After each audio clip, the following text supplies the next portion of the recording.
Aren't you a little short for a stormtrooper?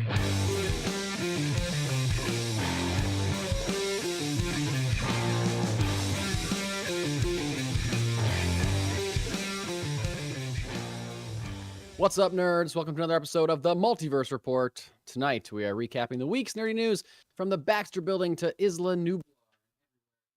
My name is Mike Gibson. With me, as always, is Steve Haller. What's up, Steve? Fixing audio things already. Which All right. I could yeah, tell I by couldn't the hear the confused theme version song on your face. at The all. intro did not come through to you. No, it did not. I was should- desperately waiting for you to cue me, and you did. I believe it did to our loyal listeners, but yeah. Life. But you also had a couple like little looks while it was playing. You like your couple eyebrow things. Yeah, I knew like, it wasn't coming through. this so happening? I was like, let's Is this going to get cue me? Are we really going? Yep. So Here we are. We are. We are. We're here, and we're ready to go, and we're sponsored, as always, by Funky Town Comics and Vinyl, Camillus, New York. Check them out. I haven't been there in a while because I was out of town. We haven't been here in a while. We took a haven't. week off. We hardly ever take a week off. Such It's a true. rarity. It is true, and we did it all for you and the tropics. Yeah. let Actually, I me think the have some last time we fun took a week off in was me in Aruba. the tropics. That's true. Yeah. That is true. Yeah. Because sometimes when there's been times when you're gone and I do an audio only one. Yep. Because a lot of times that happens at Comic-Con and I have to do Comic-Con recaps all by myself, Right. which is crazy. Yeah, I don't know how that's happened at least twice on like Yeah. Comic-Con weekend that I'm gone. I'm like, oh, well, Yeah. sorry, Mike. And there's been times when I've gone where you've had like somebody A sit guest in. on, yeah. Um, Which I thought about doing last week and couldn't line anyone up. So, yeah. alas. Also, I feel like there wasn't a ton of news last week. Right. There wasn't like they wouldn't have had too much to talk about. There's like the stuff. Most of the stuff that we're talking about tonight is from this week, and I looked back and there wasn't really anything really to go touch on. Yeah. So here we are. Here we are. And again, not a ton of news, but some big stuff. Some big stuff. I gotta say. Absolutely. If you like this show and you want to hear more of us, you can subscribe to our Patreon, and get some more stuff. Get some more of us talking to you in Yeah. different ways about can- different things. You can hear me singing horrible renditions of Fight for Your Right to Party by the Beastie Boys. Yeah, I Yeah. thought that was pretty good. I didn't think it was horrible. That was good. Yeah, no, it's always it's a wild and woolly time pre-roll Yeah. for the Multiverse Report, but You can see me staring at Steve, wondering if he's just intently staring at his screen or if his screen is frozen. Or if And you can everything see froze. me staring for a very long time, trying to decipher that. Yeah. Until obviously realizing, yes, he is frozen. These are real things that happened, people. You could be in Within on the the last ground 20 floor minutes. of them. Yep. But anyway, we do have some things to talk about tonight, starting with some Marvel stuff. Some fun Marvel stuff to talk about, for sure. First off, something we've been waiting for a really long time. And I know we got it last week. We got the trailer, and I gotta say, first of all, we're talking about the Fantastic Four trailer. Steve, I gotta tell the story of what happened that day when I was in Aruba. oh, yes, And my family and I we're going to climb up what they call a haystack hill, because it's just like a hill that pops up out of nowhere, but it's huge. It's like the highest point in Aruba. There's all these stairs. Steve had just texted me. We just got there and Steve was like, Fantastic Four trailer's out. Send it to me. And I looked and I'm about to climb up 500 steps. And I was like, this looks like the end of Force Awakens. So I'm just going to respond to Steve and say, sorry, about to deliver a lightsaber to Luke Skywalker. Here's a picture. I will check it out when I can later. But then on one of those 500 steps, crazily enough, someone had, while the cement was drying, written the words Fantastic Four perfectly into the cement. I was like, what are the odds of that happening? What are the odds of me seeing this on the day that that the trailer dropped? right. The trailer we've been waiting for forever is out now, and I'm looking at in Aruba, looking at a cement Fantastic Four step. So strange. And the movie's called First Steps. Now, if it was on the first step, that would have been crazy. It was on like the 400th and something step. It was close to the top. Right. It was a while till you sent that follow-up picture. So yeah, I had a hunch it was closer to the top. Yeah. That picture that we're talking about is on our social media, by the way. If you follow us on Instagram or on Blue Sky, I believe it is in both those locations. Because I did find some other nerdy things to take pictures of. There was a giant just statue of the Hulk and Iron Man right near our hotel. Just Pretty randomly? cool. Just randomly. I don't know Yeah, why they were there. I meant to ask you if there was any impetus for those, but apparently No, not. just Iron Man and Hulk in glass cases outside of restaurants. I don't know why. They weren't like and I got it. themed associated restaurants, or it was just No. I mean, Okay. unless I just didn't go into the right restaurant, but they were like next to two different restaurants. Huh. So it was strange. There's no like Avengers burger place or whatever, you know.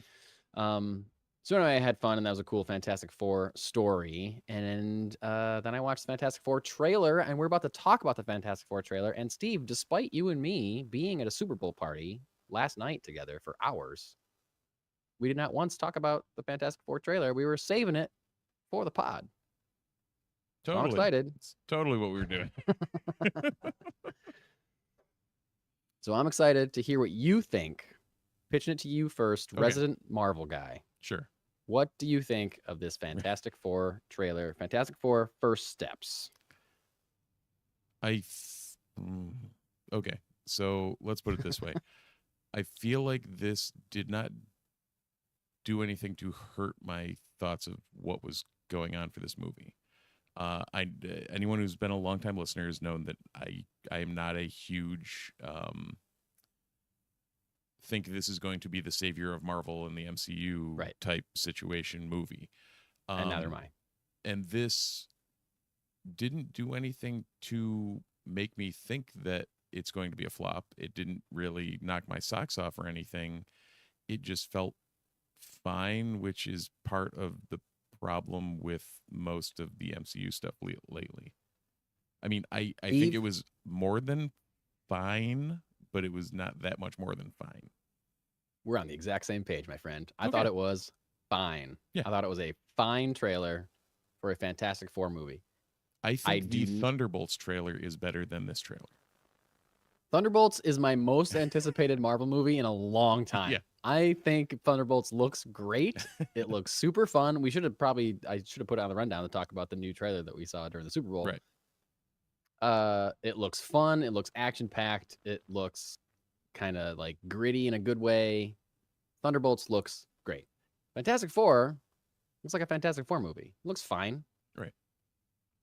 It looks like it will be better than the other Fantastic Four movies. I can't even say that, to be honest with you. In my brain, just because they didn't like have to flash or give anything away in the trailer. You know what I mean? Like usually if a movie is going to be a giant pile of ass, they will end up like flashing something in the trailer like, "Oh, you got to come see this." It's like they kept it neutral. They kept it showing the plot. Well, not showing the plot, but showing the layout of where this movie was going to start. And that was about it. Like we didn't get a ton, and I always find that to be a good thing. But other than that, there was nothing that screamed at me like I need to go see this yesterday. It definitely seemed like more of a teaser, which is fine. Yeah. But fine is the theme of the day. Yeah. It didn't do anything to tell me or to tell maybe other people that aren't just in the bag for superhero movies like you and I are. Like you and I are going to see this movie. Oh yeah. Like no matter what, we're going to see this. Like we're going to see, Brave New World comes out this weekend. We're going to see Captain America 4. Yep. Like I don't know if that looks like the greatest movie ever, but I'm not going to miss it. Right. I'm not going to miss Fantastic Four. I'm not.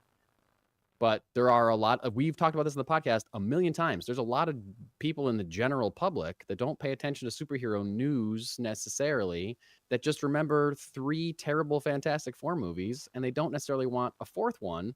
I don't think this trailer did anything to set this movie apart from other Fantastic Four adaptations. Like there was nothing that jumped out as like new or, oh, this is a new take, or I've never seen the Fantastic Four like this before.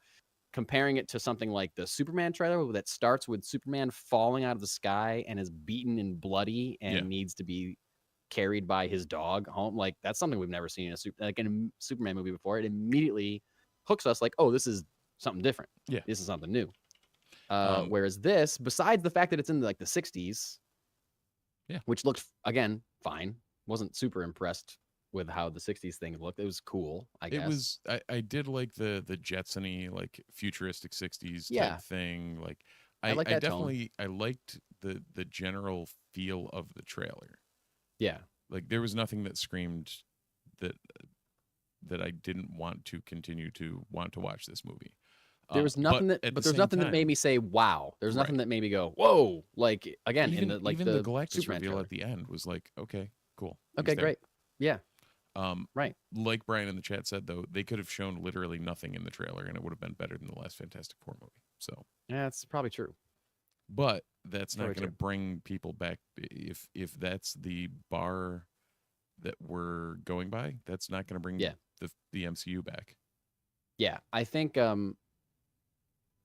feel like it's hard not to compare it to the Superman trailer because it's just the most other recent superhero trailer that I saw that completely knocked me out. You know what I mean? Right. But yeah, there was just nothing there that was really like hooked me. And there's just more like, okay, yep, that looks kind of like the Fantastic Four, and it's kind of what I expected.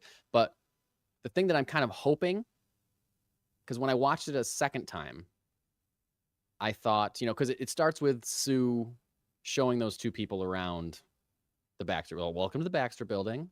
This is where we do this. And Reed is like, we have dinner here every Sunday night as a family, I'm kind of hoping like, is this just like the veneer that they show the public and there's like some darker shit happening kind of on the inside or whatever, or like they're mixed up in something like more interesting, I guess. Cause like there's nothing inherently interesting about this trailer. There was no like questions that I need answered based on the trailer, which again, Superman trailer, why is he bleeding in the Arctic? What knocked him out of the sky? What is happening there? Right. This is just like, okay, I get it. These are the Fantastic Four. They got the powers. Galactus is coming. I got no questions about this movie. None. No mystery. Yeah. I mean, one of the only things that was a question mark for me, I mean, they at least mentioned the Future Foundation. So that's something that's true. new. I forgot about that. We haven't seen in iterations, and how are they going to use that? Yeah. We see John Malkovich for a second. When apparently he's playing the Red Ghost. Yeah. And it was confirmed. I listened to the Hot Mic podcast. Jeff Snyder confirmed that Paul Walter Hauser is playing Mole Man. Yes. We didn't see Mole Man in the trailer. I didn't even think we saw Paul Walter Hauser, but I remember that he got cast in the movie. So that's pretty good casting, I think. So I mean, I think there's definitely a lot more to this movie. And I was hoping I wish we had gotten more from the trailer, and I'm hoping that we get more from a trailer number 2. Because this didn't necessarily set my world on fire or make me more excited for a Fantastic Four movie. No, but there were 21 million people that watched it? Yeah, wasn't it like the highest watched Marvel trailer in a while or something like that? It hit some record for the I think it was MCU trailer. The second highest movie trailer, second to Superman at 24 million. Oh, really? Yeah, something like that. It was like just below, like both of them were both like, oh shit, people want to see these movies. So yeah. I guess that does bode well for Fantastic Four, that it's close to what Superman did. True, very true. Also, we'll see what happens. Another wonderful point from Brian in the chat. You're not interested in John Malkovich with a skullet. I don't know what you could be interested in. Like that enough maybe that may be enough to get me to the movie theater as soon as possible to see that. Yeah. Yep. We'll just have to see. Like I said, I hope we get more from another trailer or something that just like sets it apart a little bit more. Ben did look good. See, I don't think he looked good. I thought he looked cartoony. Let me rephrase that. Compared to the other iterations of Ben we've seen, Ben looked good. Yeah, I guess so. But I know the bar is very low, but yeah, he just looks like cartoony to me. He looked like bendy and not like rock. Like I don't know. I don't know what I expected, but like the way he was moving didn't feel natural for a person who was made of rocks. I don't know. He just looked like too flexible, kind of almost. But he's weirdly, like even what am I comics, complaining about? Because he's a comic book character, right? Like, but even reading the comics, like I feel like I almost just expected him like I think I always visualized him moving just normally, just being made of Yeah. rocks, not Right. like I'm sure that he not is, moving yeah. like Korg or something, where he's kind of got a Right. little bit more Yeah, clunkiness to him. clunky. Yeah, Yeah, clunky's the yeah, perfect word. Um, yeah, yeah, I don't know why. Reed's supposed to be yeah, the elastic one, so yeah. He's the only one that we didn't see. Like, we didn't see his powers in the yeah, trailer. because He's the only one, the CGI probably wasn't there yet. probably. And I hope they do. Like, I have seen other people say that they think the thing looks good, but I don't know. It just looked a little too cartoony for me. But Yeah, fair. whatever. We'll see. We'll see what happens. We'll see what happens. Something else that we will eventually see. Something more likely to save the MCU than Fantastic Four in my mind. More likely for me to be excited about if they do it right. Yeah. No offense to Hell, Fantastic even Four. if they do it wrong, I'm going to be excited about this. Yeah. The X-Men. X-Men apparently moving forward quicker than maybe we expected at the MCU, according to Jeff Snyder, the Hot Mic podcast. X-Men is looking to shoot this year, to start shooting this year for a late 2027 release. Maybe like late summer, early fall release date, which means casting is happening. And there have started to be rumors and possible leaks of casting. We talked about a few weeks ago, Sadie Sink from Stranger Things, the Fear Street trilogy, is possibly up for Jean Grey. I think that'd be a good casting. Yeah. Also hearing names like Harris Dickinson as Scott Summers Cyclops, Julia Butters as Kitty Pryde, Javier Bardem as Mr. Sinister. And if you remember, they were after Javier Bardem for a long time for Galactus. Yeah. So I feel like it makes sense that they still want to work with Javier Bardem in some capacity. So like I feel like that. Now, makes to be sense me fair, that he Galactus and Mr. Sinister are two very, very different roles. Wildly different. But Javier Bardem, excellent actor. I was going to say, one who can play literally any role you throw him in. Yeah. So. Yeah.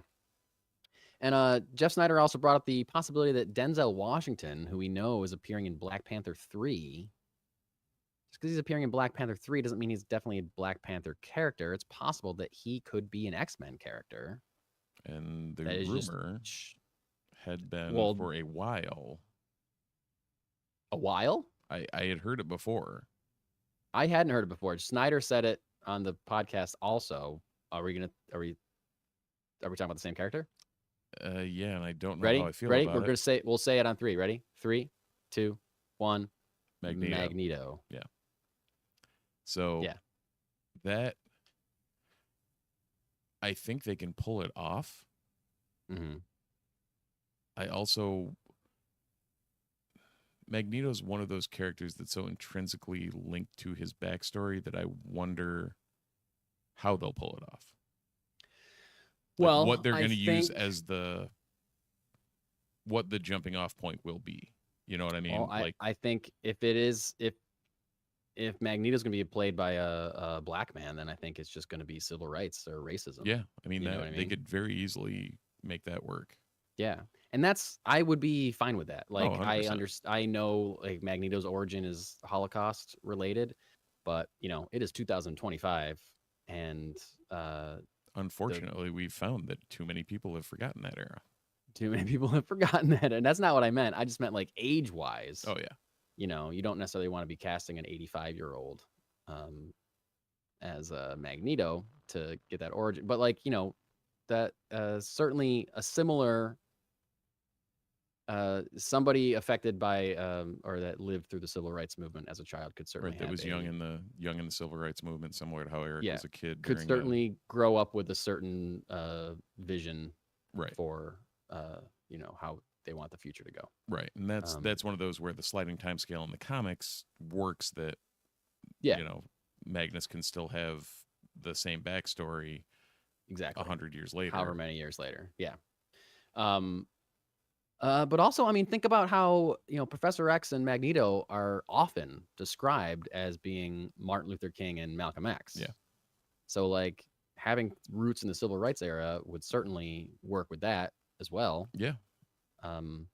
And I think that would be really interesting. I think that's an interesting way to go. I don't Right. like, again, he could just be some other royalty member of Wakanda, Wakandan government or whatever. Like he doesn't have to be an X-Men character, but he could be. And those what the rumors are so far. Yeah, and that's like when I originally said like I was unsure about it, I think if they do it right, I have no problem with it. Like if they find the right allegory to utilize, and the civil rights movement Sure. would be great as long as they actually explain it and do it. And they don't right. shy away from it. Right, You know what I exactly. mean? Just Yeah. like he is so influenced by what happened to him that they need to find something within the civil rights movement that would affect a child in the exact same way. You know what I mean? Yeah. Yeah. And they just got to lean into it like the first X-Men movie did. Yeah. And but also look at Falcon Winter Soldier. Like they didn't really pull too many punches when they're dealing with like True. race and stuff in that show either. So, I think that sends a good signal that they could figure out a way to do it Right. and have it be genuine and not just window dressing. Right. Yeah. Because if you're going to do it, you have to lean into it and you have to like tell the truth about it. Mhm. And you can't shy away from people that are going to yell at you on the internet for making it woke or whatever, or race changing a character for, to score points or whatever. Like you cannot fear the trolls online. You Right. have to That- lean into it and do it right, do it justice. That is one of the things I despise the most about internet culture. Yeah. Like- yeah, it's stupid. It's stupid. Like gender bending, race bending, all that. That's great. Yeah, If you that's you great. find the story that it fits, then do it. Like Yeah. we've seen so many what of these I- characters in so many different ways. Like just Yeah. Who change. cares? If you find a good Yeah. story that means the Wolverine. Well, I guess Wolverine being Laura doesn't really It happened. matter. Yeah. It worked, and it worked. It worked. Exactly. and it's Yeah. great. Yeah. And actually, the You know current what? ongoing that Laura has is great too. 2 issues in. Right. Sure. I was thinking the other day how amazing it was. What a great theatrical experience and surprise it was for me when I saw Into the Spider-Verse Mhm. and the female doctor turned out to be Yeah. Dr. Octopus. That blew my mind. Yeah. And I was like, this is the greatest movie I've ever seen. Yeah. So that's another perfect example of it working. And in that case, using it as a twist in the movie that you do not expect Right. because you're expecting if Dr. Octopus is in this movie, he's going to be a guy because he always is. Right. It's But, always oh, no, it's Olivia, and this is incredible. Yeah. Okay, yeah. it's always a stuffy old dude with a bowl cut, and that's that. Right, yeah. Even Alfred Molina kind of had a bowl cut. Right? Yeah, yeah. Speaking of Spider-Man movies, I have to tell a quick story that I thought was great. I heard today on a podcast. Steve, I texted you this morning because I was so excited that one of my favorite podcasts, Blank Check, Yeah. with Griffin and David, posted this morning a 3.5-hour episode talking about Raiders of the Lost Ark, one of my favorite movies. Special guest Brian Michael Bendis, Right. one of the greatest comic book writers working today, possibly of all time. Excellent. I was so excited. That's awesome. Listen to all 3.5 hours of it. Yeah, it's now. Loved it. So I'm going to be in the car for a cumulative 73 hours over the next 2 weeks. Oh, there you go. So I got some time. You got some time. Yeah. There you go, man. Well, anyway, towards the end, they're talking about Raiders of the Lost Ark. It's such a action-packed movie, and still by today's standards, it is a kind of, it hardly stops, right? It's just one thing to Yeah. another, one action beat to another action beat, especially towards the end. And Brian Michael Bendis was saying how he saw that in the theaters when he was a kid, and it was I've never seen a movie with this much action in it before. I'm on the edge of my seat constantly, just minds being blown. And one of the hosts started comparing that to when superhero movies started getting off the ground. Yeah. And there was a time when if you were going to see a superhero movie, you're like, okay, there's going to be 2 fights in this movie. There's going to be an origin, then there's going to be an initial fight, and there's going to be a lot of nothing, and then there'll be a 2-minute fight at the end. Right. Because they don't have the budget for stuff like that. But seeing that first Spider-Man movie was holy shit. They they can make Spider-Man swing through New York, and this fight with the Green Goblin at the end is like 5 minutes long, and like it's like really going on. And he also had like 6 other fight scenes in the movie. Like this is like they're really doing it, and how mind-blowing that is. And so they made that comparison. And I have to tell a quick story because you mentioned Spider-Man. First time I saw that movie, I saw it in an office. Sam Raimi invited me because he had the wherewithal to know that I was doing Ultimate Spider-Man at the time. Yep. And he was reinventing Spider-Man on the screen. So they were both like in positions of reinventing Spider-Man. They did both kind of, it was right around at the same time. Yeah. Right. So like Raimi had the wherewithal to be like, I should talk to this guy and I should get his opinion on this first cut of this movie, because we're both reinventing Spider-Man. Right. But he didn't know why he was going there. He was just invited to come meet Sam Raimi, and he was like, "Oh my god, I get to meet the guy that did Evil Dead." He's super excited. And then he finds out, I'm watching the Spider-Man movie. I'm here to watch this, like on a TV in his office or whatever. And then Stan Lee walks in, and Stan Lee had also been invited to watch a first cut of the Spider-Man movie. Brian Michael Bendis had not met Stan Lee yet. Like he didn't know him. And so it's like, this is his first time meeting Stan Lee is sitting in a room with Sam Raimi and Stan Lee watching Spider-Man for the first time. And he was like, I can't, this is just like an insane experience for my life. And that he saw at the end, Stan Lee was like emotional. He was like, you could tell that he was going through like all these, like remembering all these like years of like since he created the character, like having all these like emotional like waves and stuff, and had like tears in his eyes when the movie was over and everything. And it was just an incredible experience. And then Sam Raimi was like, do you guys want to talk about, is there any like dialogue punch-ups we could do or anything like that? And Brian Michael Bendis was like, yeah, I can stick around if you want to talk about stuff like that. And Stan Lee was like, I wrote over 200 issues of Spider-Man, and you can check those out if you need to. See you later. And like left in the room. That's awesome. It's awesome. I just thought that was a great story. I can't imagine that happening, being like, oh my God, Stan Lee is here. I have to watch the movie about the thing that he created. Yeah, it's so cool. So cool. And that whole podcast is great if you, like me, love Raiders of the Lost Ark. Well, in general, that like Blank Check's always a good hit. Blank Check is great, and the current season is early Spielberg. They had done late stage Spielberg a few years ago. Yeah.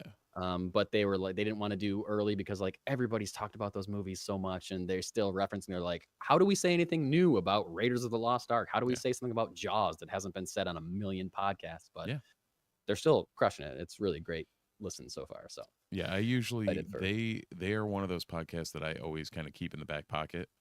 Yeah, just because the episodes are so long, I'm like I always have it subscribed, and usually I'll just like go through and delete a bunch, and then listen to one, and then go through and delete a bunch, and then listen to one, and because they do by director filmography. They don't do. I think on their Patreon they do like franchises, but like for the main feed is just they pick a director and they watch those movies in order. It's not like I can't necessarily drop everything to watch every Spike Lee movie just to keep up with the podcast or whatever, But like if they do a movie that I've seen a million times, like, oh, hell yeah, I'll listen to this one. But early Spielberg stuff, I can listen to almost all of it without having to revisit anything.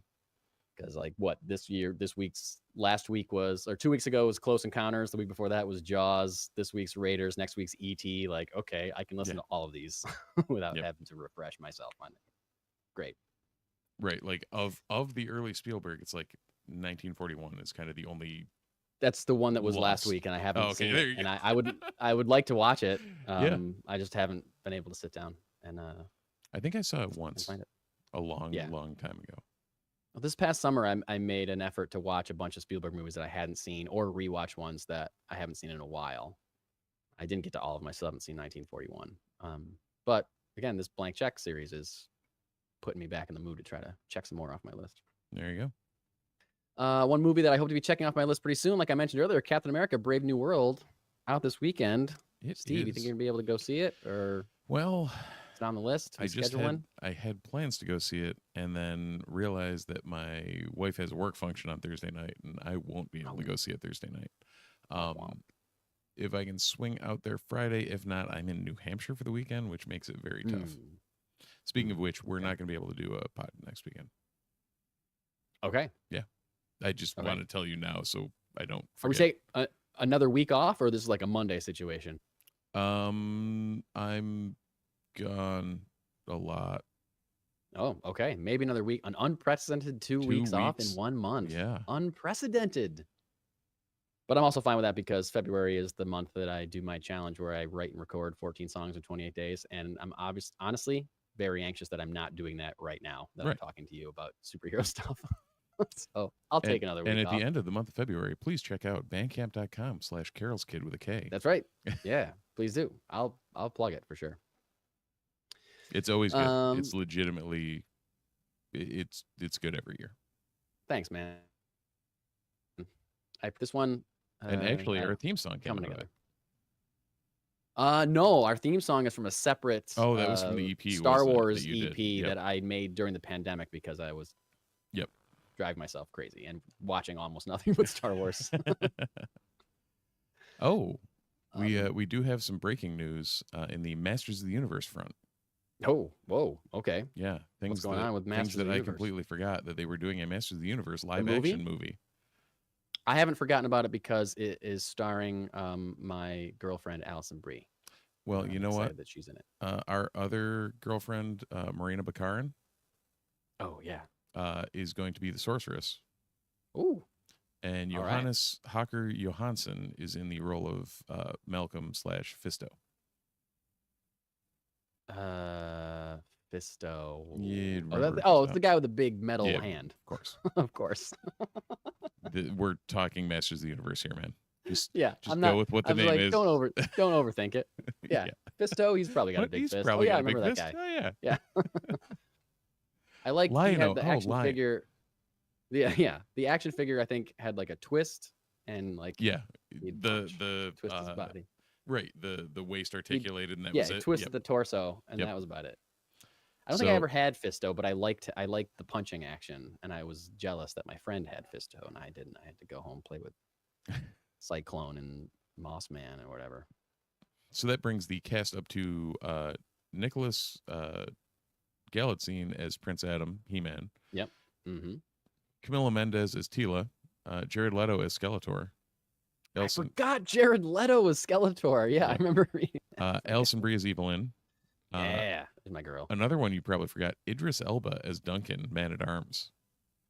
I do not remember hearing that at all. Idris Elba is in this movie? Yep. Whoa. Sam C. Wilson as Trapjaw. Trapjaw. And Hafthor Bjornsson, who is you would know as the Mountain. I was gonna say, I think, that as Goatman, and Kojo Ada as Triclops. I do not remember Goatman at all. No knowledge of Goatman. As you can imagine, is he a goat? Is he half goat, half man? A goat and a man. Which half is goat? Or is he just a guy with like? It's like a guy with like ram horns. Yeah. Okay. Yep. You nailed it. Yes.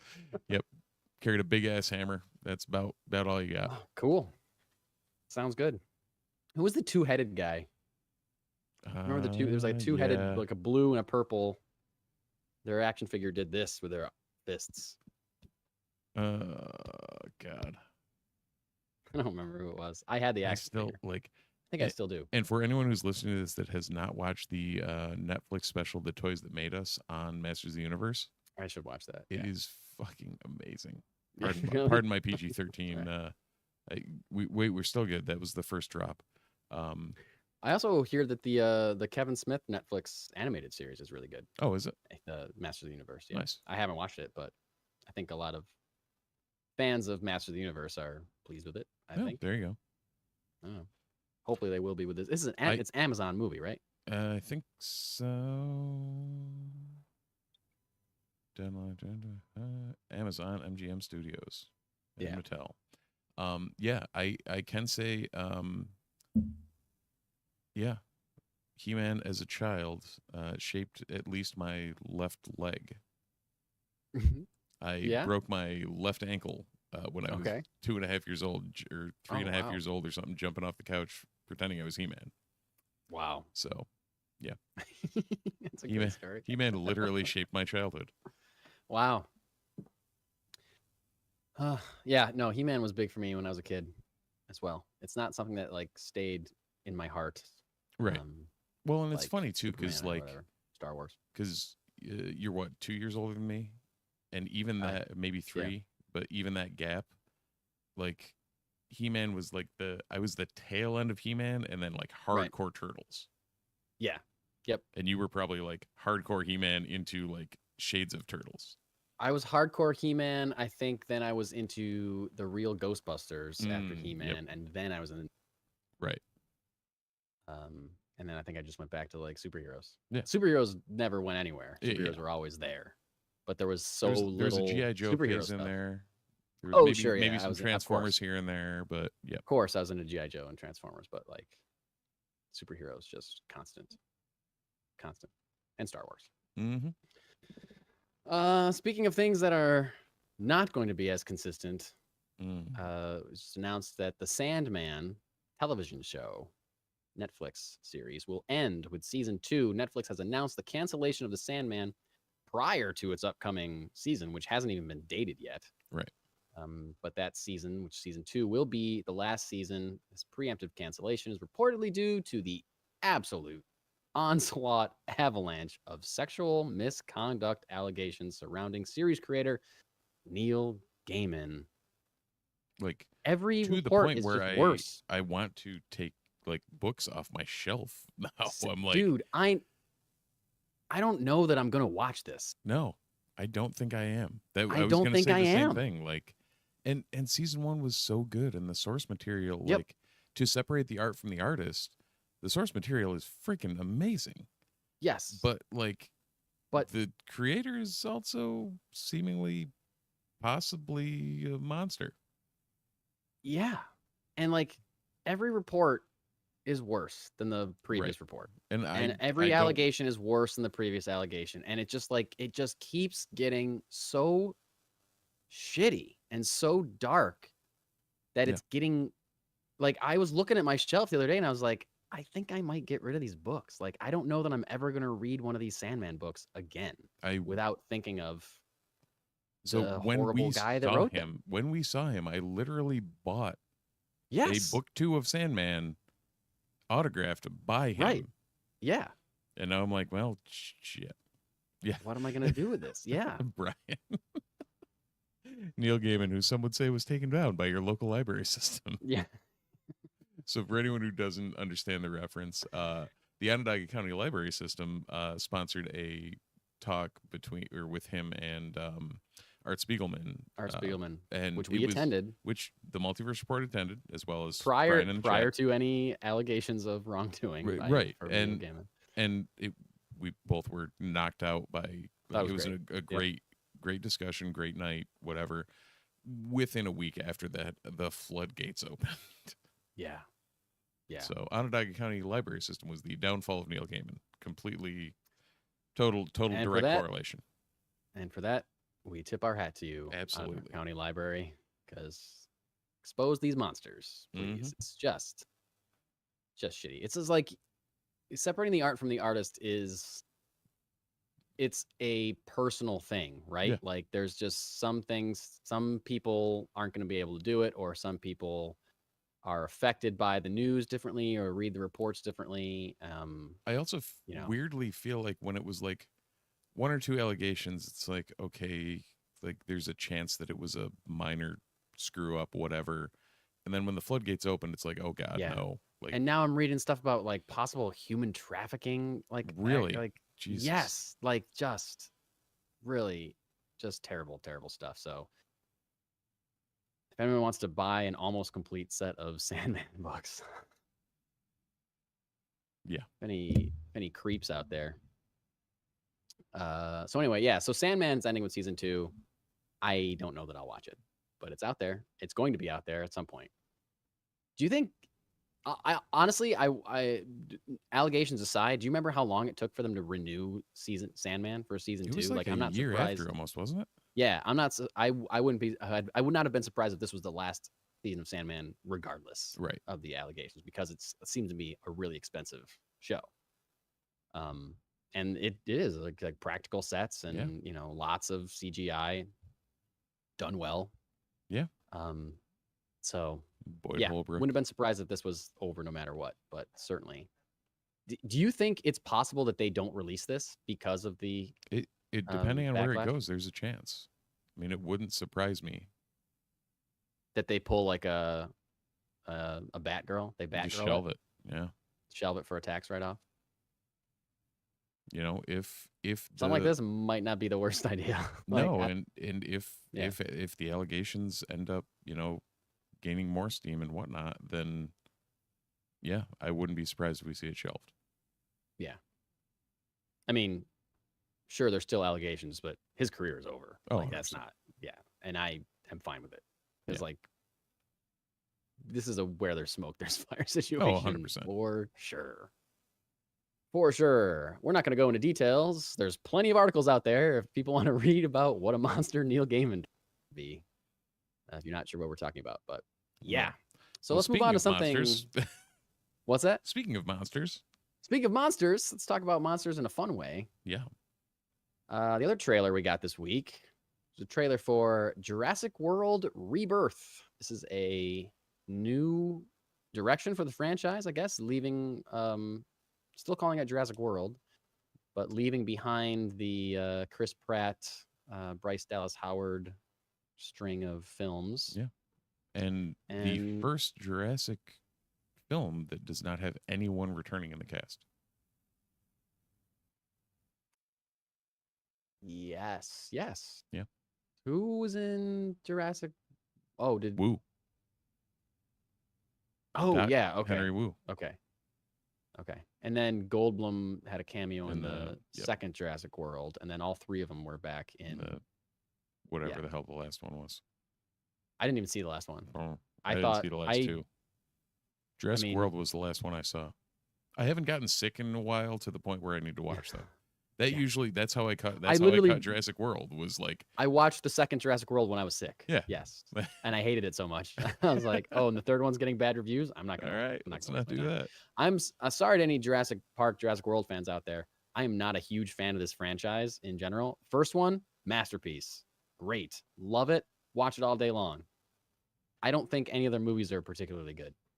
Not even Jurassic World. I know a lot of people like Jurassic World. I do not like that movie. I found Jurassic World to be a good popcorn movie. I did not find it to be a good movie. Yeah, it's very hollow. It's it's a turn your brain off, munch on some popcorn, watch some cool dinosaurs. Which kind of is what this looks like to me. Yeah, But whereas Jurassic World, I felt like was like really trying to connect to the first movie in a way that this one doesn't really feel like it's trying that hard to do. Besides the fact that it's called Jurassic World, they're going back to like one of the abandoned islands or whatever, the research facility. Yep. For the original Jurassic Park. The closest it looks like to me is like Jurassic Park 3, which is actually probably up there on my rankings because I feel like Jurassic Park 3 like knows what kind of movie it is. It's like, let's just figure out a way to get people on this island so they can run from dinosaurs. Like, we don't need to think too much about it. We're just going to put them in an action situation, and that's what Jurassic Park 3 is to me. I haven't seen it in a long time. That's how I remember it. It kind of looks like this. Like, let's give a reason for these people to go to an island and then get chased by dinosaurs. Like, I don't think this is trying, or at least by this trailer. Yeah. It doesn't seem like it's trying to like continue the legacy of Spielberg's masterpiece, Jurassic Park, in some, it doesn't seem like it's trying to go for that. It seems like it's trying to go for cool action movie with dinosaurs, which I'm down for. Yeah. I'm down for. Doesn't mean it's going to be good, but this trailer, I had no expectations for this trailer. And the fact that it didn't seem like it was taking itself too seriously, I thought really bode well for it. yeah, that about sums it up. I think it was. I went in with zero expectations for the same Yeah. reasons you did, because everything has laid me bare on Jurassic anything. Yeah. And I think it seems like it might just do the same thing that Jurassic World did, of like, all right, throw some popcorn on, Yeah. munch on it, and Yeah, I'm watch not some like- dinosaurs. Right. Which is, I feel like like I said, like Jurassic World, I thought was trying to be something bigger than it was, and it wasn't really. It was taking itself too seriously. Yeah. And this doesn't seem like it is doing that. I do think it's. I don't know why, but I feel like it's weird that Scarlett Johansson is in it. I don't know why. Because why can't she be in? She was in a billion Avengers movies. Like, why can't she be in Jurassic World? But like for some reason, I'm just like, oh, she doesn't feel like she should be in Jurassic Park. But I don't know. Why not? Let her do whatever.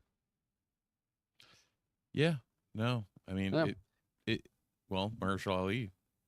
So we got Blade and we got You Blade know and what? Black That's Widow. true. You're right. Never mind. Yeah, they're going. It's fine. Great. Yeah. You know what I kind of hope this is like? I hope this is like Kong Skull Island. Have you ever seen Kong Skull I have Island? Did you not. end up watching that? No. Okay. That's another on my list of sick movies. Yeah. It's like a movie. It knows what it is, and it has an incredible cast like Yeah. Tom Hiddleston, Brie Larson, Samuel L. Jackson, Oh, wow. John Goodman. Like just like a Is really that the one that great had cast. Jack Black in it too? No, Jack Black Or isn't was that in the it. other Kong? That's the you're thinking of the King Kong that was done by Peter Jackson? Peter Jackson. Yep. The Peter Jackson King Kong has Jack Black in it. But yeah, it's like a total B movie that rules because it Yeah. knows that it's a B movie, but it's got all these awesome A-list like award-winning actors in it, and There you also go. like a bunch of great character actors. I kind of hope Jurassic World has the same, or this Rebirth has the same energy to it. Did you see the we'll see. Rancor? Okay, yeah. What was that? Apparently, there was an interview with Gareth Edwards, and I was just trying to pull it up because I had seen it. He had described how he came up with that as a mix between the Rancor from Star Wars, a xenomorph, and something else. Okay, yeah, I did think it looked like a alien, kind of. So they're doing like genetically modified dinosaur shit. Yeah, something like that. Okay, I think that's kind of lame. But I also know that it's part of the franchise in a way that you can't really backtrack on it anymore. Like it's just what happened, right? It's like Star Wars. Like you may not like it, but that's canon. That's just what happened. You got to deal with it. Jurassic Park, they got genetically modified mutant dinosaurs. Fine. As one does, As one does. So yeah, so we'll see. I'm shockingly kind of down for this. Like you said, looks like a good popcorn movie. I don't have huge expectations, but this might be the first Jurassic movie that I see in a theater in quite some time. Although it is crazy that it's coming out within a month of Superman and Fantastic Four. Why? Why would you do that? One of those movies should move. I don't know who. One of those movies should. You should not have. Two of them should. You should not have those three movies in a month. Especially, I feel like there's so much hype for Superman, and as we learned 2 summers ago at the box office, if it's too crowded, people are just not. They're not going. Right. They're not going. So, like, if you have a populace that is very excited about Superman, kind of excited about Jurassic World, they're not going to go to Jurassic World. They're going to save their money and go to see Superman 2 weeks later. Yeah. And if they don't want to see Superman, they're going to see Fantastic Four 3 weeks They'll later. save their money to see Fantastic Four 4 weeks later. Right. Yeah, exactly. Yep. Crazy. Steve, do you have a comic to review? No. Me either. Although, on the bright side, it seems like some of the distribution issues we may be getting we may be getting to the end of this saga. Yeah. Things are starting to work their way out. Yeah, I was down to Funky Town this week, talking to the guys, and they were saying, some of the shipments were only like a day or two delayed instead of like weeks delayed, and things were starting to look back up. So we may be coming to the end of the post Diamond distribution issues.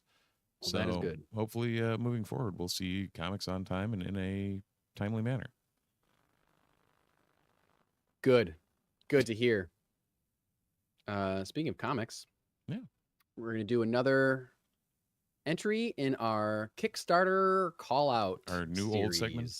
Our new old segment. Tonight we are calling out a book called Pantheon from creator Andre Buckley, writer Devin Arscott, artist Samuel Marquez, and colorist and letterer Michael Bolagun. Pantheon is on Kickstarter right now. It only has 9 days left to go. It's only about halfway through its goal.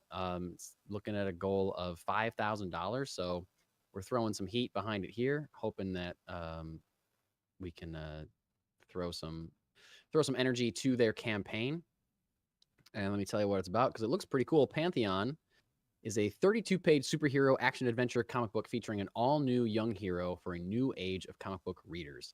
Meet Ashton Adams, a teenage boy on the cusp of becoming the newest hero of his age, chosen by the gods to represent them for the oncoming threat long since locked away. Witness the origin that leads to Ashton becoming the hero called Pantheon and learning to save the world he calls home. So yeah, I saw this. I thought it was a really cool looking book, some cool artwork, cool designs. Had some kind of invincible vibes to it.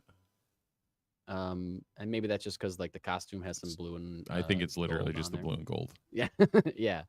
But yeah, like really bright, colorful, kind of action-packed artwork.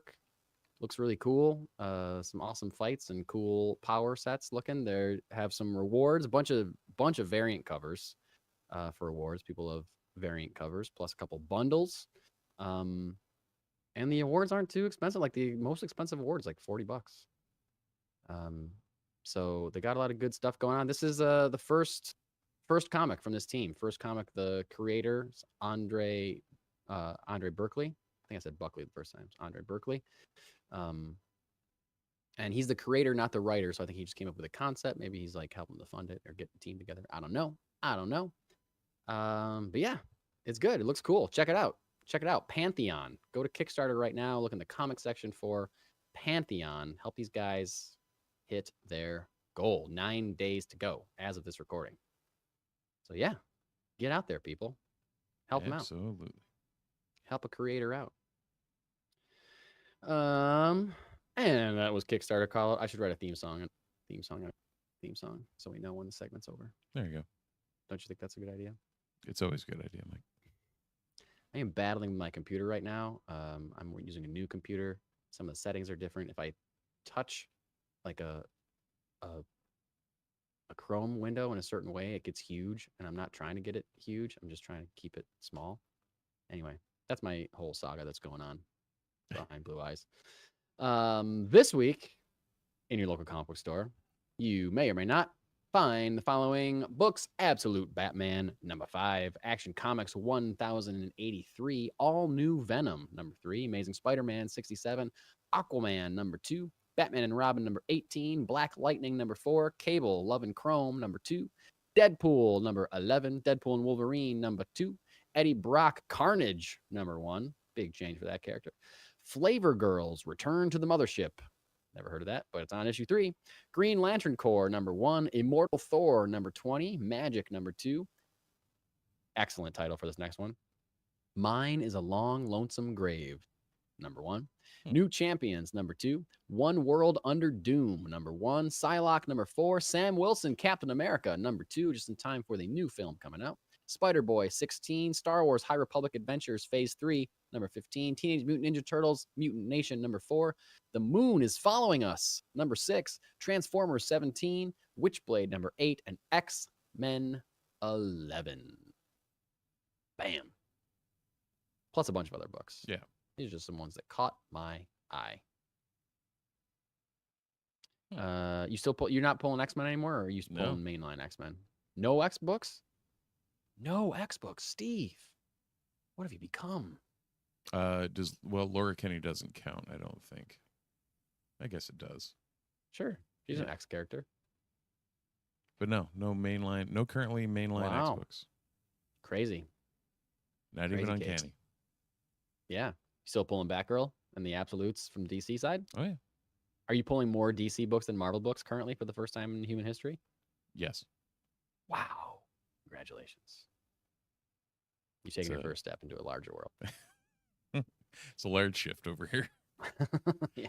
Well, actually, you're still dealing with it internally, coming to terms with it. You're in therapy about it. You know what? I think it might be even. Okay. Not for long. Because it's the absolutes. Because there's 3 absolutes currently. Yeah, but there's going to be more. There will be. So there's 3 absolutes and Batgirl are currently my DC pulls. Ooh. And then Ultimates, Ultimate Spider-Man, Ultimate Wolverine, Ultimate Black Panther, I believe are my Marvel I forgot pulls. about Ultimate Wolverine because of the delays. I want to get issue 1 and it was delayed and I couldn't grab it. And then I went to Aruba. Is it good so far? Have you read it? It's very good. It's a good, I don't want to say a good setup issue, but it's a good setup issue. I think you know what I mean. I do. Yeah. I was really planning on getting it. And I feel like it's probably gone by now. I think I found the last copy left in the Syracuse area. Oh, yeah. Oh, Like, yeah. You told me random, happened.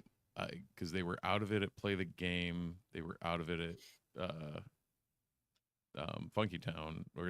And I ended up randomly being up, I think, in North Syracuse near Comic Zone and grabbed the 1 Omega Red variant that they had. Yeah. I was like, oh, okay. I guess I'm going to get it. Steve,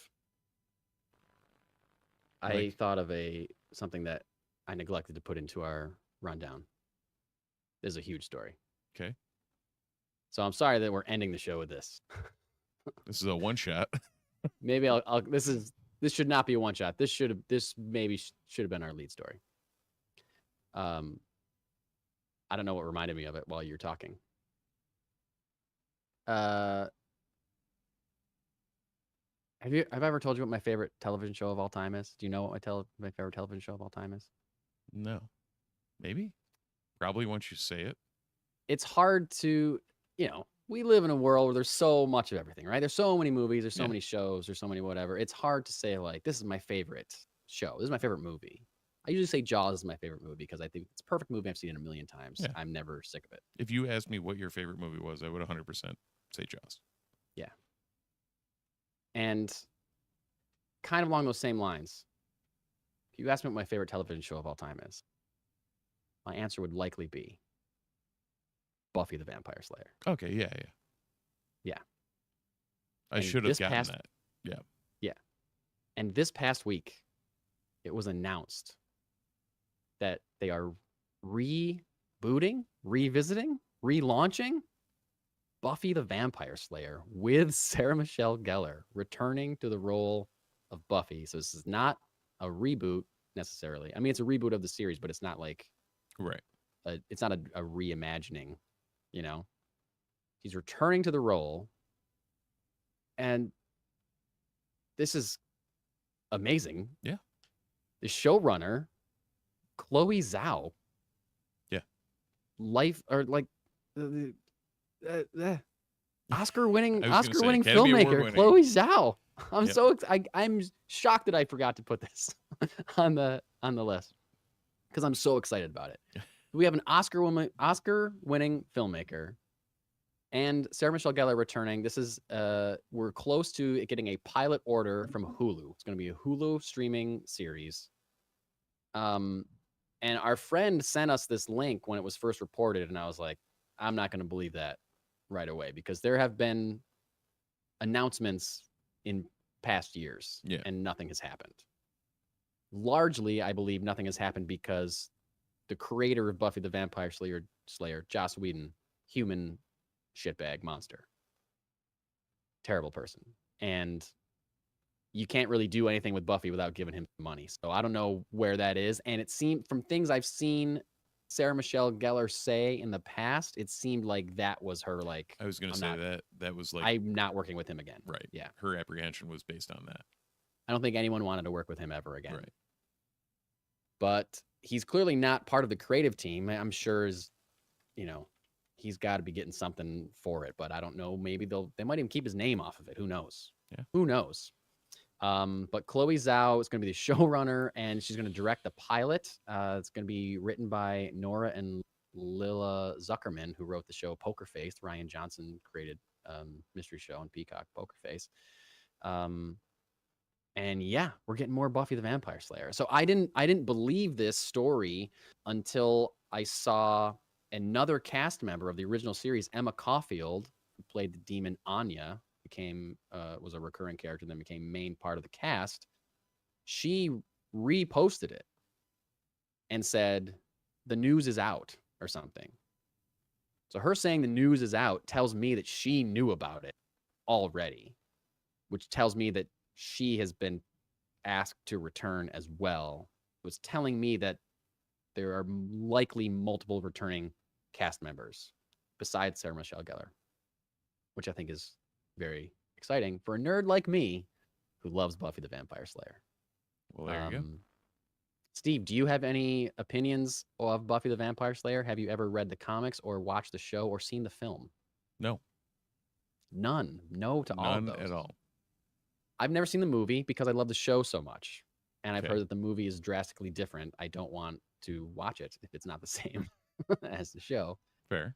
I discovered I didn't watch it when it was on. I watched it afterwards, and I don't know. I just kind of stumbled into it, and it became. I was like, oh, this is the greatest thing I've ever seen. There are some other problematic cast members, or at least one that I can think of. Who knows how they're going to deal with that? Like a main cast member who's had some domestic violence problems in the years since the show went off the air. So we'll see if Xander comes back as the main cast. My question is, will they deal with the characters of Angel and Spike?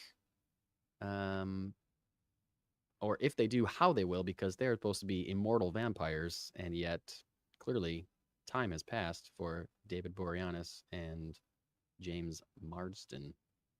So we'll see. Marsters. James Marsden. Marsters. Thank you. Marsden is Cyclops. Yes. Marsden, Marsters. Close. But anyway, I am psyched out of my mind that there's going to be more Buffy the Vampire Slayer starring Sarah Michelle Gellar. You know, with that cast wasn't quite freaks and geeks, but it was a cast that went like, yeah, a lot of them went and did things. Sure. David Boreanaz, Allison Hannigan. Yeah. Certainly Sarah Michelle Gellar. Michelle Trachtenberg. Yes. Yeah, that's right. The sister. And there was a lot of like Nathan Fillion played a role in the last season. I think. Who was it that Pedro Pascal is in an episode. Oh, really? Yeah, there's a lot of like onesie, like one-time appearances of people that went on to do other stuff. Because it was kind of like, how like every actor in New York has been on an episode of Law and Order. Yeah. Or like both, kind of like that, I think. Like John Ritter. Hey, can you? Yeah, John Ritter's in an episode. Huh. Yeah. Be like, yo, can you play a vampire for this one episode and she'll kill you at the end? Sure. Yeah, I got that. That kind of thing. Felicia Day. Yeah. Yeah. Yeah. Great cast. Cool. Great all-around cast. So yeah, there's that. Something I'm very excited about. Would have been the lead story if I'd remembered it. Fantastic. I'm so excited that I totally forgot about it. Yeah, Sarah Michelle Gellar, I don't know where, like in the cultural zeitgeist, like she was always there, but I never ended up being watching Buffy or whatever. Yeah. I don't know. Yeah. Well, I'm sure this new series hopefully will be worth your time. Yeah. You can check it out. And I'll fill you in. I'll give you a whole rundown of everything you need going into it. And just find reasons to nerd out about Buffy the Vampire Slayer with you. Her and Freddie Prinze Jr. worked together quite a bit back in the day too, right? Because wasn't it on like Scooby Doo that they ended up? They met on Scooby Doo. No, weren't they both in? Wasn't there a like teen slasher? I Know What You Did Last Summer. Maybe that's where they met. I thought they met on Scooby Doo. Are they both in that? Is she in that? I don't know if she's in that. Or maybe she's in a sequel and he's in the first one. Yeah, I don't know. I don't remember. I haven't seen those movies in a really, really long. But they are making it. Freddie Prinze Jr. I think just agreed to come back for a new. I Know What You Did Last Summer. She's right on the cover. Oh, okay. Is he? Yep, right next to her. Okay. All right, then that's where they met. Sarah Michelle Gellar, Freddie Prinze Jr., Jennifer Love Hewitt, Ryan Phillippe. Okay, Jennifer Love Hewitt is who I remembered. Yeah. I did not remember that Sarah Michelle Gellar was. Cruel Intentions. Yep. Yeah, she's married to Kanan Jarrus. Pretty cool. And she was an Inquisitor. Yeah. Yep. Forgot about that. That's right. That's great. That's great. Anyway, Buffy. Hooray. Huzzah. I believe she's also April O'Neil, wasn't she? One of the Was she? animated Ninja Turtle movies. I can see that. Oh, If she wasn't, that'd be a good yes, casting. she was. And She was also Tila in the Kevin Smith I was Masters just going to say universe. she was in that. Yeah. Oh. Yeah. Yeah, she's done a good amount of voice stuff, I think, in the last few years. There you go. Cool. That's all I got. Now that I added a big story right at the end, that's all I got. Yeah, same here. If you enjoyed listening to the vocals of both Mr. Gibson and myself, feel free to check us out on the socials, the Multiverse Report on primarily Blue Sky or Instagram at this point. If you feel like reaching out, themultiverseport.com, themultiverseport@gmail.com. If you want to hear us in your ear holes, the Multiverse Report on your podcatcher of choice. Feel free to subscribe and like us on YouTube and or leave a review on your podcatcher, primarily Apple Podcast, because, well, that's what drives the algorithm. And other than that, that's about all I got. That's all I got too. So, as the two suns set over the burnt corpses of Owen and Baru Lars, we say thanks for watching, thanks for listening, and we'll see you in the multiverse.